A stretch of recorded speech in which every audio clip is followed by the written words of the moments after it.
In the aftermath of the attempted bombing of an airliner on December 25th, President Obama announced in a speech yesterday that his administration will act to repair the intelligence system. Now, the president is expected to announce additional security measures in the days ahead. We're joined now by Bill Daly. He's the senior vice president at Control Risks Group, an independent risk consultancy. And Daly, by the way, previously spent 10 years as an FBI investigator, so you know a whole lot about what you're talking about these days with the security measures.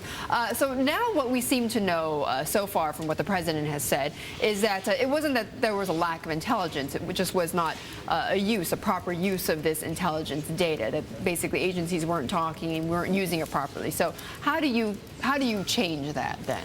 Well, certainly we would have thought after 9/11 and 9/11 Commission is that a lot of the stuff would have been changed, as it would have been a much easier way for intelligence to get into the system and to be prioritized. But we've seen that, in fact, it hasn't, and we haven't connected our internal dots as much as even external dots. We haven't allowed the systems, whether State Department visa system or the no-fly traveler systems, to be implemented properly.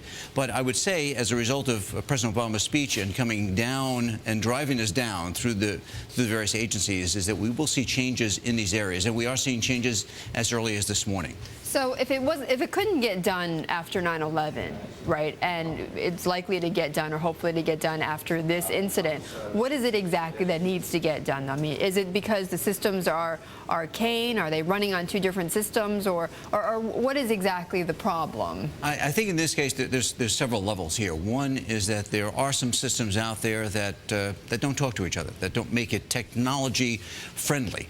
The other is that there's been maybe a cultural element here. They've been trying to break down some silos and break down the cultural aspects between agencies so they communicate quickly. In this case, I believe what we saw is that information was received.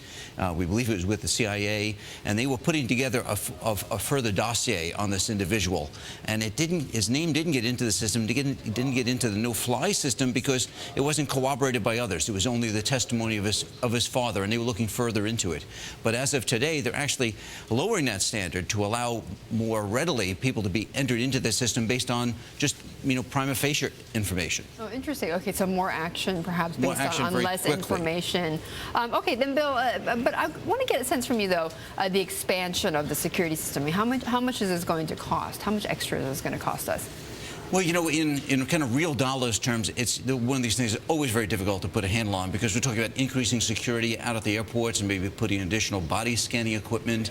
We're talking about additional training on that side. We're also talking on the intelligence side, updating these systems and probably further educating and bringing together these cultural mindsets so that it works quickly.